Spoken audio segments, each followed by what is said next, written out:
Does having a deed of assignment mean you have a governor's consent? A couple of times people approach me and say, oh, I have a deed of assignment. Doesn't it also mean I have a governor's consent? No, a deed of assignment is different from a governor's consent. At the end of a sale transaction, the previous owner signs a document known as deed of assignment. Deed of assignment, also known as deed of conveyance, is a document that formally transfers the interest in a property from the seller to the buyer, signifying the assignment and transfer of his right to the property to the new owner.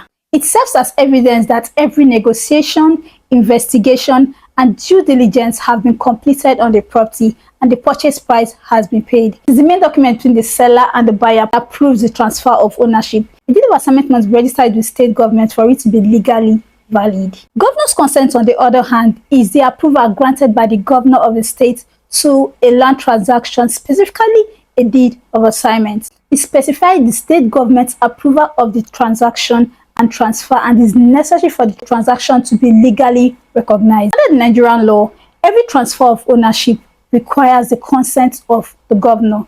After a deed of assignment is executed or signed, it goes through the process of obtaining a governor's consent. Without a governor's consent, which is basically the stamp of approval of the governor of the state, the deed of assignment and transfer is considered incomplete and may not be legally recognized. So beyond signing and executing your deed of assignment, you have to go a step further by obtaining a governor's consent to ensure your property is legally recognized. See you in the next episode. Bye.